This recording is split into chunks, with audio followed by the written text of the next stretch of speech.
Hello, dear online students. Welcome back to our channel, and I hope you all are really doing well. So, dear student, last time पे हमने coordination chemistry series चलाई थी college students के लिए, and उसका lecture number 3 हमने खत्म कर दिया था। लेक्चर नंबर 3 तक हमने टाइप्स ऑफ लिगेंड्स का पूरा क्लासिफिकेशन डिस्कस किया था।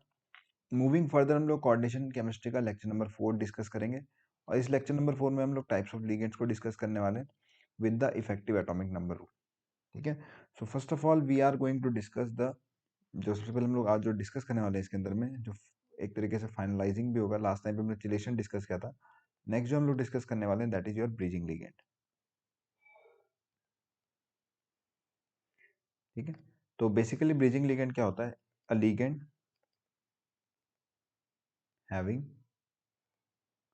टू और more than two lone pairs, जिस पे दो या दो से ज्यादा क्या होंगे आपके पास लोन पेयर्स होगा, and can bind to two और more than two central metal atoms या और आयंस। ठीक है, जो क्या करेगा आपका दो या दो से ज्यादा सेंट्रल मेटल एटम्स या आयन से बाइंड करेगा। ठीक है। तो फॉर एग्जांपल अगर हम लोग बात करते हैं इस तरीके से, कोई भी एक लिगेंड है हमारे पास में, कोई भी ऐसा लिगेंड है, ये डोनर साइड से इस पे, ये भी आपका एक मेटल से बाइंड कर रहा है, लिगेंड का एक लोन पेयर साइड और इससे। और यूजुअली स्टूडेंट्स इस तरीके के जो लिगेंड्स होते हैं ना, इनका मेजर रोल होता है इलेक्ट्रॉन ट्रांसपोर्ट में, जैसे ठीक है, और इलेक्ट्रॉन ट्रांजिशन। तो इसको हम लोग डिस्कस करेंगे अच्छे से कि कहाँ कहाँ पे इनका रोल जनरली डिस्कस किया जाता है। ठीक है। तो ये होंगे कैसे आपके पास में, कि होता तो ये मोनोडेंटेड टाइप ही है ना, है तो एक तरीके से कैसा लिगेंड है, मोनोडेंटेड टाइप है, लेकिन ये क्या कर सकता है आपका kind of monodentate ligand, ligand act as an bridge, ligand act as an bridge, जो किसकी तरह एक्ट करता है आपका ब्रिज की तरह एक्ट करता है, to bind to metal atoms, ताकि वो किससे बाइंड कर सके आपका मेटल एटम से बाइंड कर सके। इस चीज का ध्यान रखना। तो जैसे फॉर एग्जांपल आपके पास में बेसिक सा एग्जांपल क्या हो गया, H2O हो गया है ना, इसके पास आपके लोन पेयर है OH माइनस हो गया आपके पास में। ठीक है। तो फ्लो हाइलाइट साइन हो गया आपके पास में, हाइलाइट्स के पास में more than one lone pairs, इस तरीके से। तो ये इस तरीके से कई बार ऐसा होता है कि ऐसे मोनोडेंटेड लिगेंड्स भी होते हैं इनके पास, मतलब डिफरेंट साइट्स होते हैं डोनेशन के लिए, but they are also kind of monodentate ligand, कि वो एक टाइम पर क्या कर रहे हैं आपका एक साइड से ही आपके क्या कर रहे हैं जुड़ पा रहे हैं। तो हम इस तरीके से बोल सकते हैं मोनोडेंटेड लिगेंड्स,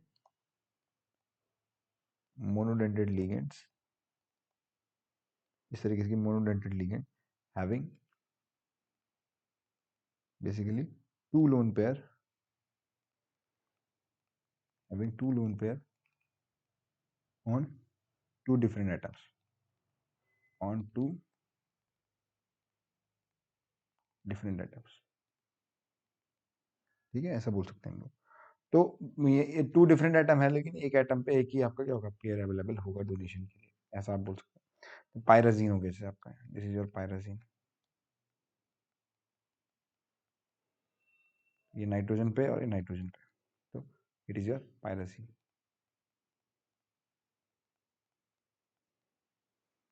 ठीक है। तो ये ब्रिजिंग लिगेंड इस तरीके से आपका क्या होगा कि दो इस तरीके से ब्रिजिंग लिगेंड है कि दोनों ही क्या कर सकते हैं आपके कोऑर्डिनेट कर सकते हैं आपका। तो there are certain kind of example, से O2 हो गया, O2 माइनस हो गया, SCN माइनस हो गया, CO हो गया, है ना, these are CN माइनस हो गया। There are certain example, sulphite हो गया, सल्फेट हो गया, ठीक है, क्लोरेट हो गया, ClO3 माइनस। ठीक है। तो ये सारे के सारे आपके क्या हैं, हाइड्रोजन हो गया। These are some examples of bridging ligands। तो I hope you understand this thing, the concept of bridging ligand. इसके फर्दर बहुत सारे यूजेस हैं, एप्लीकेशंस इलेक्ट्रॉन ट्रांसपोर्ट में, various other example you can see about this kind of ligand. Moving further another category, these are your pi acceptor ligands. तो लेकिन आपको ये है कि अभी मैं पूरा पाई एक्सेप्टर लिगेंड्स डिस्कस नहीं करूंगा, जस्ट एक जिस्ट दूंगा कि पाई एक्सेप्टर लिगेंड्स काम कैसे करते हैं ना। तो सर्टेन पाई एक्सेप्टर लिगेंड्स होते हैं जो क्या करते हैं आपका back bonding type phenomenon show करेंगे, जो शो करते हैं आपका बैक बॉन्डिंग। आई होप आप लोगों ने क्लास 12 में कोऑर्डिनेशन कंपाउंड में पढ़ा होगा कि बैक बॉन्डिंग में होता क्या है। थोड़ा बहुत है आपका, ज़्यादा नहीं है। और यहाँ हम लोग डिटेल में पढ़ेंगे, जो आगे कोऑर्डिनेशन केमिस्ट्री में हम लोग मेटल लिगेंड बॉन्ड्स के बारे में डिस्कस करेंगे, तो वहाँ पे बहुत अच्छे से पढ़ेंगे। तो यूजुअली होता क्या है मेटल लिगेंड बॉन्डिंग के अंदर में, यहाँ पे होगा क्या, आपका एक सिंपल सा फिनोमिनन है। जैसे आपके पास में मेटल है, मेटल के पास में वेकेंट ऑर्बिटल है, लिगेंड है, लिगेंड के पास में फील्ड ऑर्बिटल है। तो यूजुअली होगा क्या, और यहाँ पे मेटल का जो डी ऑर्बिटल है ये फील्ड है, और यहाँ पे लिगेंड का वेकेंट ऑर्बिटल है। तो फर्स्ट फिनोमिनन में क्या हुआ है कि लिगेंड ने अपने इलेक्ट्रॉन पेयर मेटल को डोनेट किए, फर्स्ट फिनोमिनन में ये हुआ है। एंड सेकंड फिनोमिनन में क्या हुआ है कि मेटल ने वापस से आपका लिगेंड के में इलेक्ट्रॉन पेयर को डोनेट किया। ठीक है, इस तरीके का फिनोमिनन। तो यूजुअली हम लोग ये बोल सकते हैं कि यहाँ पे आपके पास में जो मेटल और लिगेंड है, इस तरीके का फिनोमिनन, यानी first bond is formed with metal and ligand and another form is formed with metal and ligand. This bond was sigma और ये वाला बॉन्ड कैसा आपका पाई। ठीक है, तो जो ये पाई एक्सेप्टर लिगेंड्स होते हैं, आइदर इनके पास में वेकेंट डी ऑर्बिटल होंगे, आइदर इनके पास में वेकेंट डी ऑर्बिटल होंगे। ठीक है, आइदर इनके पास में यूजुअली क्या होता है आपके पास में pi x anti bonding, pi star यानी पाई एंटी बॉन्डिंग ऑर्बिटल्स हो सकते हैं। कुछ एक लिगेंड्स ऐसे भी है जिनके पास में सिग्मा स्टार यानी sigma star sigma anti bonding orbitals भी अवेलेबल होता है बॉन्डिंग के लिए। तो इससे क्या होता है कि मेटल जो है आपका स्ट्रॉन्ग बॉन्ड फॉर्म करता है लिगेंड के साथ में, तो इस फिनोमेनन को हम बोलते हैं सिनर्जेटिक इफेक्ट, सिनर्जेटिक इफेक्ट। तो अभी तो मैं आपको इसको डिस्कस नहीं कर रहा हूँ इस तरीके से, बट मूविंग फर्दर हम लोग जो है जब क्या करेंगे, एक से ज़्यादा लिगेंड्स के मतलब जब हम लोग कैटेगरी ऑफ लिगेंड्स के बारे में पढ़ेंगे, तो वहाँ पे आपका जनरेट इसके बारे में ज़्यादा डिटेल में डिस्कस करेंगे। तो ये तो था पाई acceptor ligand. Apart from that, there are this kind of ligand also, that is your symmetrical and unsymmetrical. Symmetrical and unsymmetrical bidentate ligand.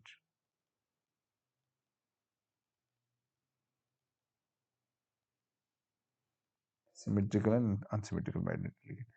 तो अगर हम लोग देखें सिमेट्रिकल लिगेंड्स के अंदर में, तो दो बातें हैं यहाँ पे सिमेट्रिकल में। हम बोल रहे हैं, एक बोल रहे हैं, इस तरीके से लिख देता है, अलग अलग समझाता हूँ मैं आपको। एक होता है सिमेट्रिकल और एक बोल रहे हैं हम लोग अनसिमेट्रिकल।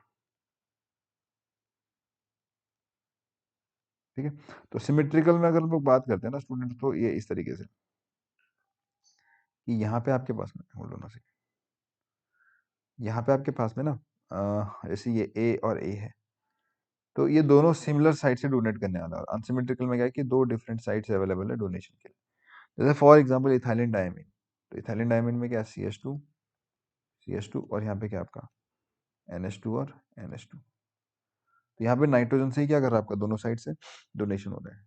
अगर हम बात करते हैं glycinato, CH2 C double bond OC minus, this is your glycinato.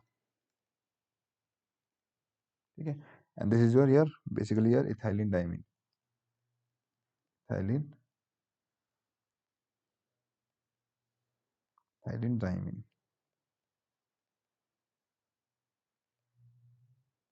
ठीक है, EN3 हम लिखते हैं।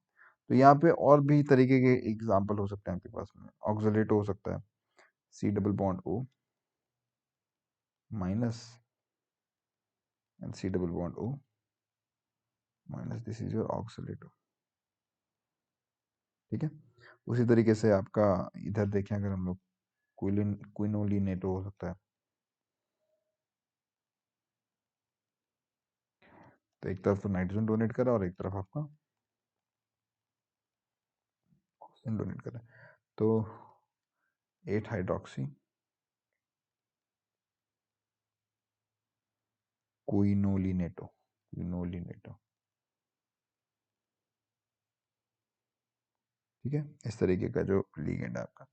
तो इथेन आपका क्या हो सकता है, ब्यूटाइलिन डायमीन। ठीक है, ब्यूटाइलिन डायमीन भी हो सकता है। तो there are certain example by which you can get about this ligand. And ये लिगेंड आपका हम लोग डिटेल में आगे भी पढ़ेंगे हम लोग कि इनके फंक्शन क्या है, किस तरीके से रोल प्ले करते हैं इलेक्ट्रॉन ट्रांसपोर्ट वगैरह में, ना पाई एक्सेप्टर लिगेंड और ये सिमेट्रिकल अनसिमेट्रिकल लिगेंड के बारे में हम लोग काफी डिस्कस करेंगे, आइसोमेरिज्म वगैरह में, सब चीजों में।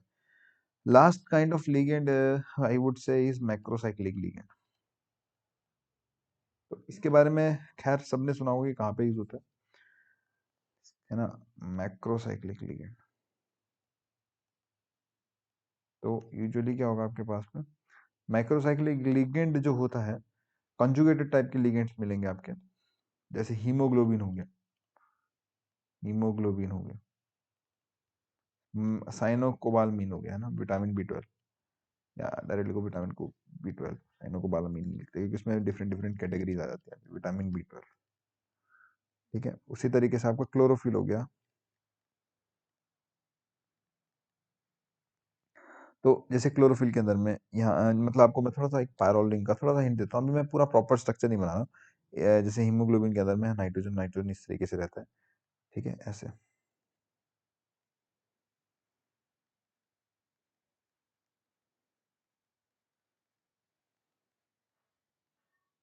इस तरीके से।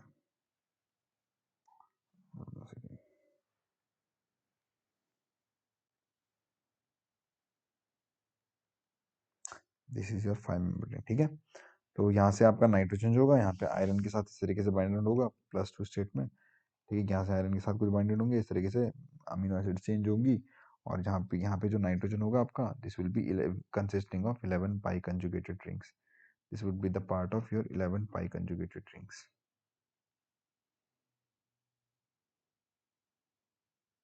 ठीक है, इस तरीके।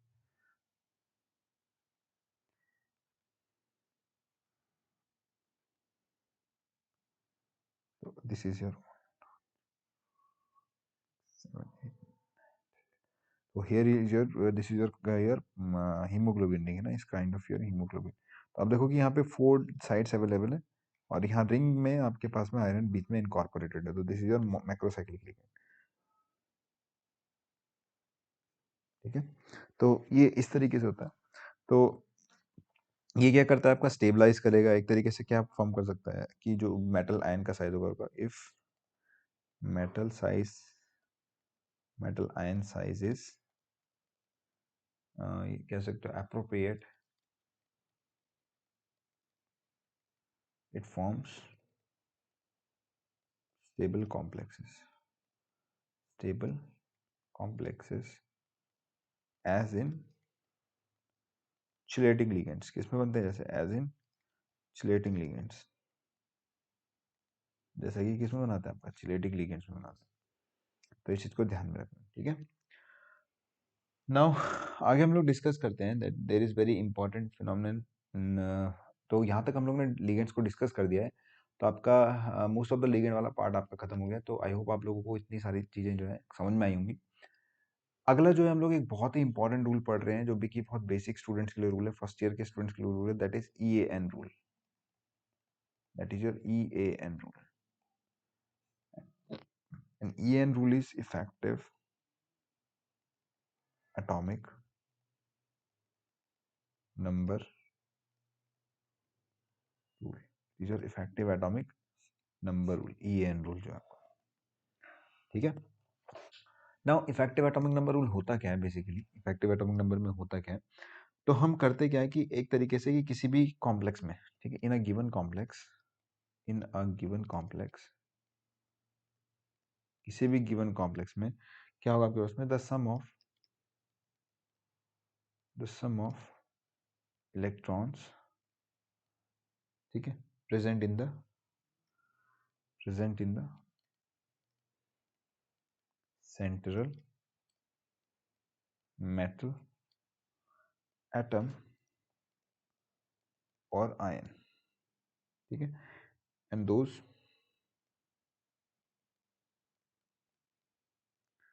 Donated bye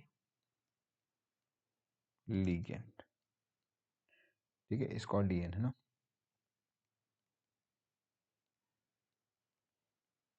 effective atomic number of the central metal, of the central metal atom और ion.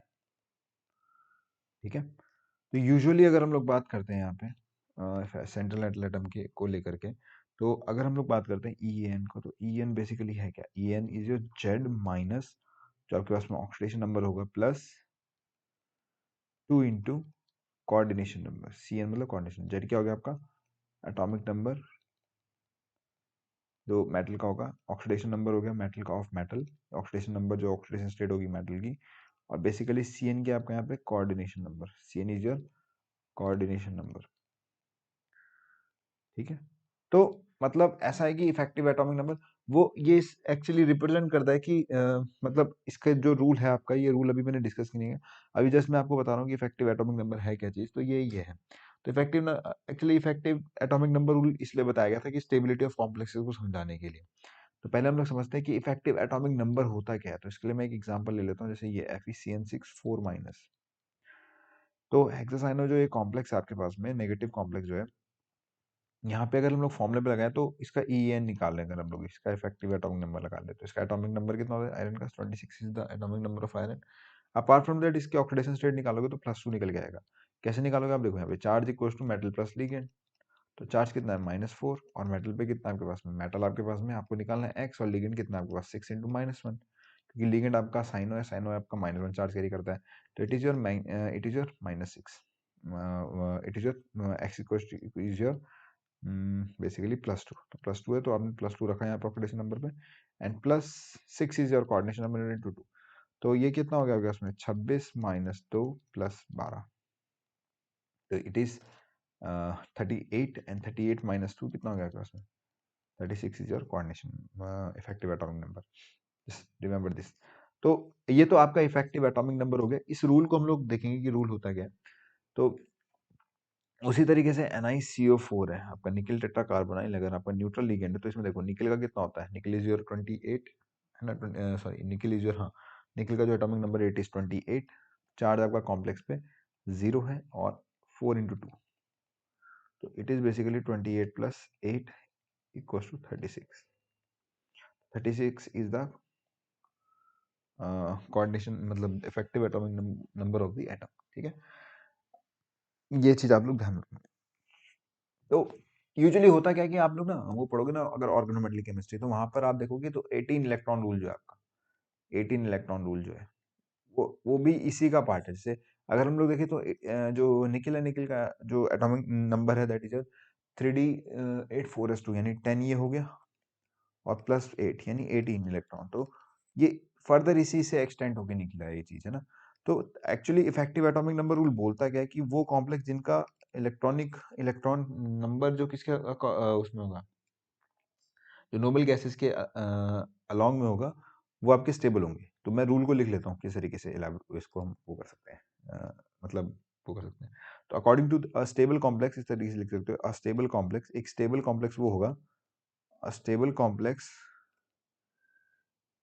species is formed, stable complex species is formed, एक stable complex species form करती है if the EAN of the, if the effective atomic number of the, if the EAN of the central metal atom or ion, if the EAN of the central metal atom or ion present in the complex species, present in the complex species, ठीक है, is equal to, is equal to the atomic number of, to the atomic number of, ठीक है, of the noble gas, of the noble gas,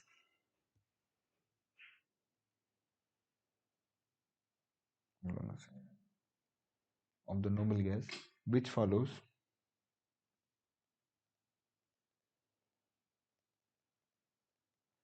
which follows the central metal atom, which follows the central metal atom in the same period, in the same period, अगर उसी period पे वो belong करता है metal atom, in the same period, ठीक है, अगर उसी पीरियड में आपका बिलोंग करता है, या आप उसी उसमें बिलोंग कर रहा है आपका, तो उसको हम बोलते हैं इफेक्ट, मतलब वो स्टेबल कॉम्प्लेक्स जनरेट करेगा, ठीक है। जैसे अगर हम लोग बात करते हैं इसकी, एक कॉम्प्लेक्स है मेरे पास इस तरीके से, PdNH3 का होल 6 4+, PdNH3 का होल 6 4+, इसको समझते हैं हम, इसके इफेक्टिव एटॉमिक नंबर रूल को समझते हैं कि कैसे कंट्रोल करता है।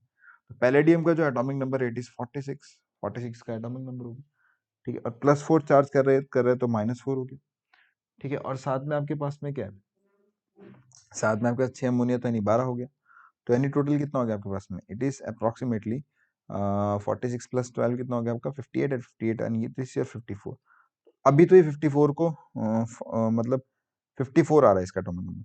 अब इसी के पीरियड में अगर मैं जाऊंगा ना इसी में, तो ये किसको बिलोंग करता है, जेनॉन, जेनॉन वाली सीरीज को, जेनॉन वाले पीरियड को। तो अगर ये जेनॉन को बिलोंग कर रहा है तो जेनॉन का भी एटॉमिक नंबर कितना है 54।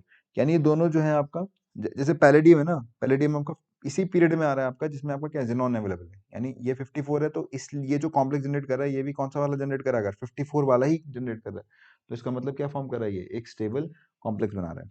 जैसे पिछला केस था यहाँ पे देखो कि आयरन FeCN6 था तो 36 फॉलो कर रहा है, मतलब 36 इलेक्ट्रॉन है। तो ये जो है क्रिप्टन वाली सीरीज को बिलोंग करता है ना, ये आपका क्रिप्टन जैसे ही है, ये इस तरीके से ना, इस तरीके से helium, neon, argon, krypton and xenon, है ना। तो ये आपका 36 है और ये क्या आपका 54 है। फिर रेडॉन आता है इस तरीके से। तो ये जो आपका ये आयरन वाली सीरीज होगी और ये वाला आपका कौन सा हो गया, ये आपका पैलेडियम होगा, निकल पैलेडियम, आयरन रुथेनियम ऑस्मियम, निकल पैलेडियम, निकल पैलेडियम प्लेटिनम। तो ये निकल वाली सीरीज होगी एंड ये पैलेडियम हो गया आपका। तो 54 वाली सीरीज को बिलोंग कर रहा है तो इसके जो स्टेबल कॉम्प्लेक्स होंगे वो 54 वाले होंगे। उसी तरीके से अगला जो आपका 86 वाला होगा तो उसके जो रेडॉन वाले जो कॉम्प्लेक्स बनेंगे आपके, रेडॉन वाली सीरीज के जो कॉम्प्लेक्स बनेंगे वो कैसे होने चाहिए आपके 86 वाले ही होने चाहिए। ठीक है, समझ गए बात को। जैसे आपका प्लैटिनम का कॉम्प्लेक्स, अगर प्लैटिनम का कॉम्प्लेक्स है इसी में दिखाता हूँ, PtNH3 का होल 6 एंड 4+, अगर ये कॉम्प्लेक्स है तो ये कॉम्प्लेक्स में अगर हम लोग देखें तो पीटी का जो एटॉमिक नंबर है दैट इज अराउंड 78 है ना। इसका कितना होता है 78 होता है। 78 माइनस 4 प्लस कितना हो गया आपके पास में 12। तो 78 प्लस 12 कितना हो गया 80। 80 में से 4 के कितना बचा आपका 86। तो अगर ये 86 को बिलोंग कर रहा है तो रेडॉन वाली सीरीज को बिलोंग कर रहा है और रेडॉन का भी एटॉमिक नंबर कितना होता है आपका 60 होता है, 86 होता है। तो इस तरीके की कॉम्प्लेक्स क्या होते हैं आपका स्टेबल कॉम्प्लेक्स बनाते हैं। बट ऐसा हमेशा नहीं है कि ऐसे कॉम्प्लेक्स आपके स्टेबल ही रहे। ठीक है, ऐसा जरूरी नहीं है कि आपका हमेशा इस तरीके के कॉम्प्लेक्स क्या रहे आपका स्टेबल ही रहे। ठीक है, कई बार ऐसा भी होता है कि स्टेबल रहे, वो तो है ही बात कि मोस्ट ऑफ द टाइम आपका एटीसी जो effective atomic number rule follow करते हैं वो आपका स्टेबल फॉर्म करते हैं, लेकिन कई बार ऐसा जरूरी भी नहीं है ना। दूसरी चीज मैं ये बता रहा हूँ कि जरूरी नहीं कि हर एक कॉम्प्लेक्स ये रूल को फॉलो करे। कई ऐसे भी कॉम्प्लेक्स होते हैं, all complex do not follow this rule, all complex do not follow, do not obey EAN rule. तो एक चीज मैं आपको बता दूं, उधर अदर फैक्टर्स होते हैं उनकी स्टेबिलिटी के, बैक बॉन्डिंग हो गया जैसे आपका, ठीक है, ब्रिज हो गया, काफी सारे अलग, जैसे ये आपके पास FeCN6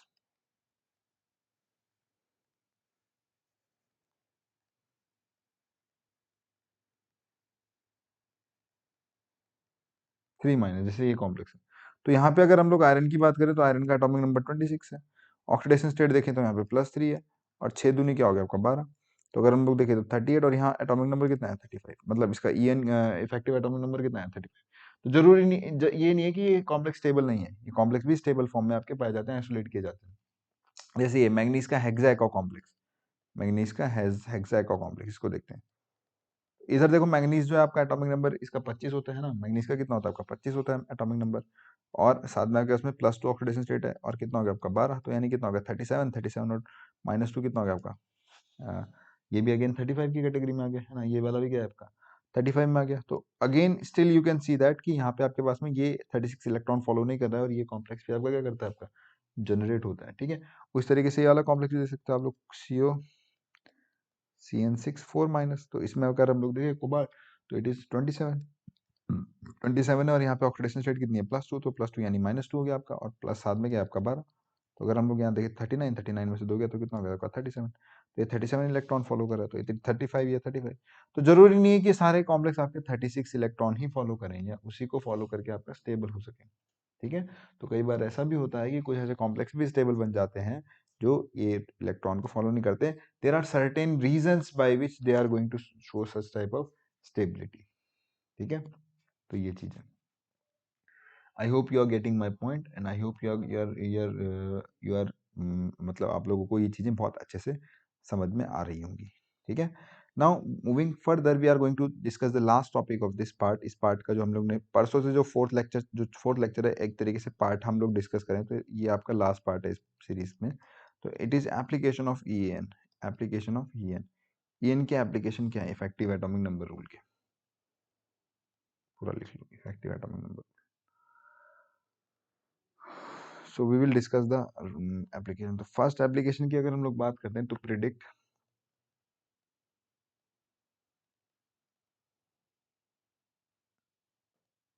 मैग्नेटिक बिहेवियर, ठीक है, of a given complex ion, of a given complex ion. किसी भी गिवन कॉम्प्लेक्स आयन का अगर हम लोग इफेक्टिव एटॉमिक नंबर रूल लेकर चल रहे हैं तो हम क्या कर सकते हैं, वहां से आपका क्या बोल सकते हैं कि मतलब जैसे कि मतलब उसके मैग्नेटिक बिहेवियर को हम लोग डिस्कस कर सकते हैं, ठीक है। तो आपके कॉम्प्लेक्स दो तरीके के हो सकते हैं, either it is diamagnetic, either it is paramagnetic. तो एक मोटी मोटी बात याद रखो आप लोग कि जो कॉम्प्लेक्स आपका इंपॉर्टेंट लिख देता हूं मैं यहाँ पे, complex obeys EAN rule, EAN rule are diamagnetic in nature. कैसे होते हैं आपके? डायमैग्नेटिक होते हैं nature, are diamagnetic in nature, ठीक है। कैसे नेचर के होंगे आपके? डायमैग्नेटिक। तो जैसे कोई सा भी देख एग्जांपल ले लो आप, जिसने इफेक्टिव एटॉमिक नंबर रूल को फॉलो किया होगा, वो क्या करेगा आपका, वो आपका फॉर्म करेगा आपका मतलब वो आपका फॉलो करेगा डायटोमिक बिहेवियर। तो जैसे CuNH3 का होल 6 3+ है, तो यहाँ पे कोबाल्ट प्लस इसका अगर हम लोग एटॉमिक नंबर देखें तो कोबाल्ट का एटॉमिक नंबर इज 27, 27 -3 चार्ज हो गया और +6 × 2 यानी 12, 12 और 27 आपका 39, 39 में से 3 गया तो कितना होगा 36, एंड 36 इलेक्ट्रॉन जो फॉलो करता है, it is your diamagnetic in nature, it is your diamagnetic in nature, ठीक है। So just remember this thing कि एक्सपेरिमेंटली भी ये बात प्रूफ भी होती है ना further, experimentally it is proved, है ना, ये बोल सकते हो प्रूव्ड, ये, ठीक है। तो जनरली ये है। नाउ कई लोग मतलब मोस्ट ऑफ द सिड्जविक की अगर हम लोग बात करें तो सिड्जविक ने क्या सजेस्ट किया था, सिड्जविक ने ये बोला था कि complexes not obeying EAN rule are paramagnetic, ठीक है। जो ये रूल ओबे नहीं करते हैं तो बेसिकली वो कैसे होते हैं आपके पैरामैग्नेटिक नेचर के होते हैं, ठीक है। जनरली कैसे होते हैं आपके पैरामैग्नेटिक नेचर के होते हैं, ये चीज आप लोग ध्यान रखो। तो ये बात है। नाउ नेक्स्ट है इसमें कि अनपेड इलेक्ट्रॉन को कैलकुलेट करना, जो सेकंड एप्लीकेशन यहाँ पे हम लोग डिस्कस करेंगे। यहाँ पे अगर हम लोग सेकंड एप्लीकेशन की बात करें to calculate the number of, ठीक है, number of unpaired electron, paired electron किसी भी मेटल सेंटर में, अनपेड इलेक्ट्रॉन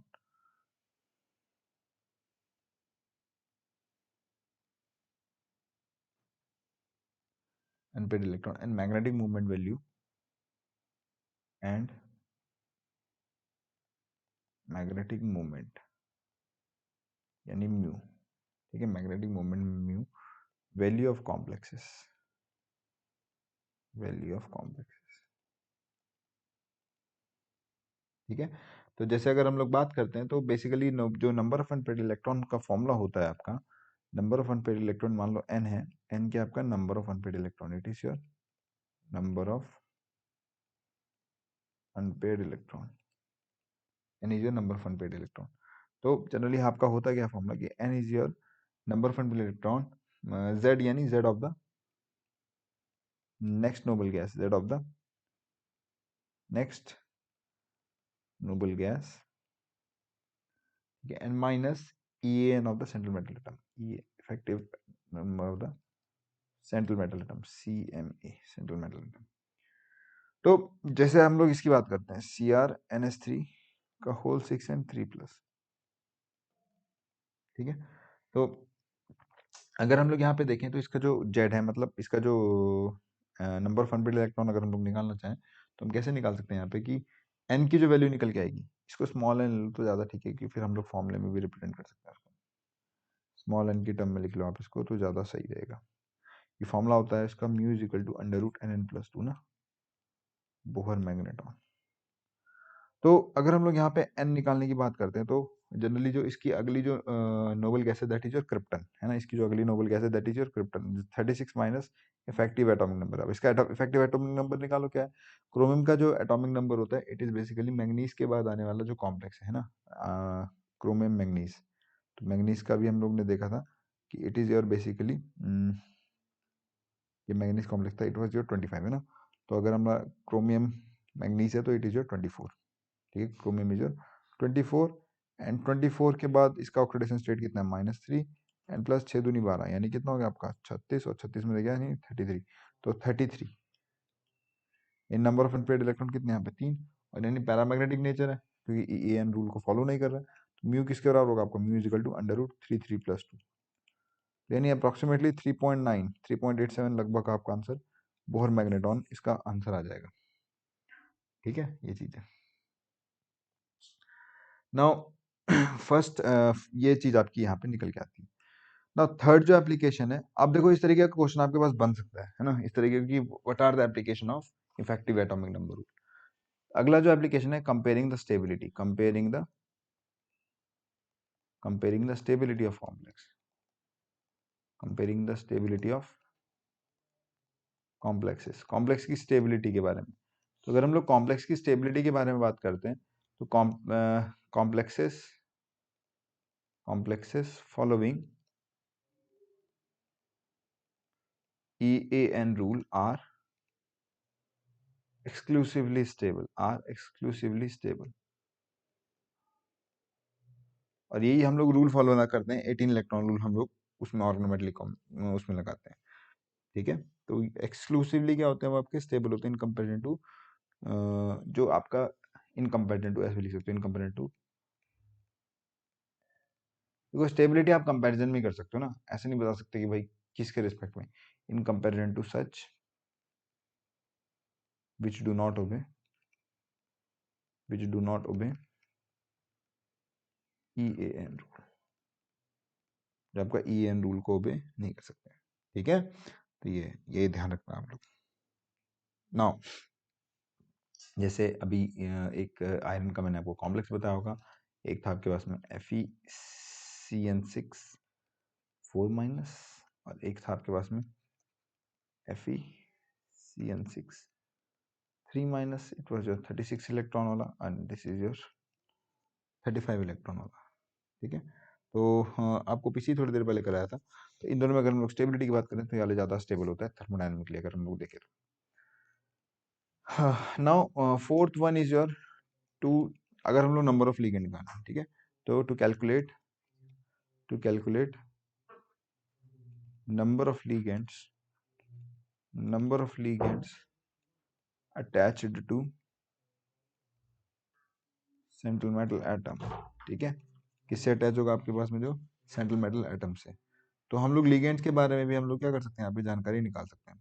तो जैसे हमारे पास में हमको ये पता करना है कि हमारे पास 3 मेटल के कॉम्प्लेक्सेस है कार्बोनाइल के, एक है आयरन है, एक है निकिल है, और एक है कोबाल्ट। तो इन तीनों के क्या देखना है हम लोगों को, कार्बोनाइल कॉम्प्लेक्सेस, ठीक है। इनके हम क्या देखने हैं, कार्बोनाइल कॉम्प्लेक्सेस। तो first one is your Z nickel, nickel की बात करें तो इसका एटॉमिक नंबर कितना है, जेड इज योर 28। तो इसकी जो अगली नोबल गैस है, इसकी नेक्स्ट नोबल गैस कौन सी, नेक्स्ट नोबल गैस इज 36 वाली, है ना, कैप्टन बोल। तो नेक्स्ट नोबल गैस का जो एटॉमिक नंबर है,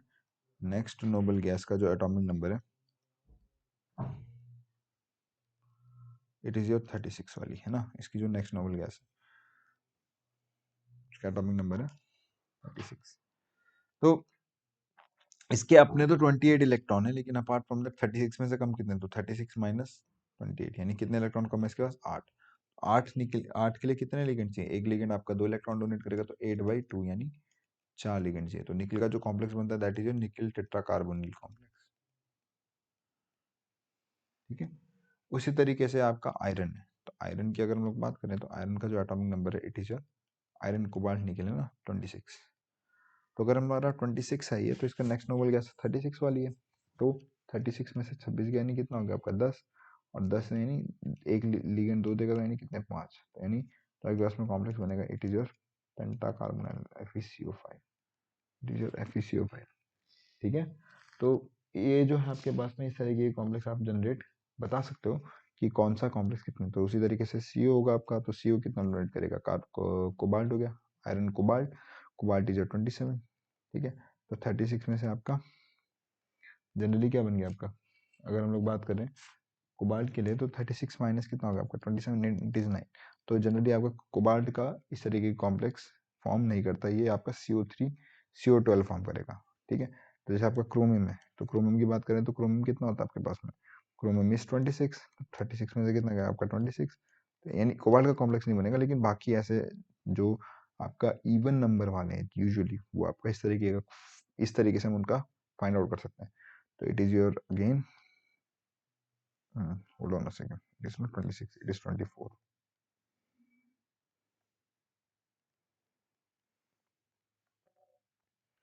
इट इज 24 यानी कितना निकला 12, 12 में से 2 गया यानी कितना बचा 6। ठीक है, 6, तो 6 यानी आपके पास में जो फॉर्मूला बनेगा, इट इज CrCO का होल 6, इट इज CrCO का होल 6। ठीक है, so these are some complexes, these are some application of EAN rule by which you can determine the stability of complexes। तो आई होप आप लोगों को EAN rule समझ में आया होगा। So we have discuss but lot about the introductory part of coordination chemistry. Further हम लोग VBT की तरफ जाएंगे और देखेंगे VBT होता क्या है। ठीक है, टिल देन आप लोग क्वेश्चन इनको अच्छे से डिस्कस कीजिए। ठीक है, इनको समझिए अच्छे से। ठीक है, इसको पढ़िए अच्छी बुक से। ठीक है, तो बुक्स की अगर मैं बात करूँ, रिकमेंडेशन करूँ जो, तो for me Miessler and Tarr is one of the good book for under grade student. Miessler and Tarr ये फॉरेन ऑथर की है। अपार्ट फ्रॉम दैट आपको एक बुक मिल जाएगी तुली की, GD तुली की, अगर जिसको हिंदी राइटर की बुक चाहिए तो GD तुली हो गया आपका, और पूरी शर्मा कालिया हो गया। These are some books you can go through and build up your. देखो बेसिक्स हैं, BSc में हो अगर आप लोग, तो आपके लिए सबसे अच्छा मौका है कि आप बुक्स को पढ़िए। जितना ज़्यादा बुक्स पढ़ेंगे आप, उतना ज़्यादा आप चीज़ों को समझ पाएंगे। ठीक है, तब तक के लिए आप लोग चैनल के साथ जुड़े रहिए। ठीक है, नेक्स्ट कंटेंट के लिए, and happy learning dear students.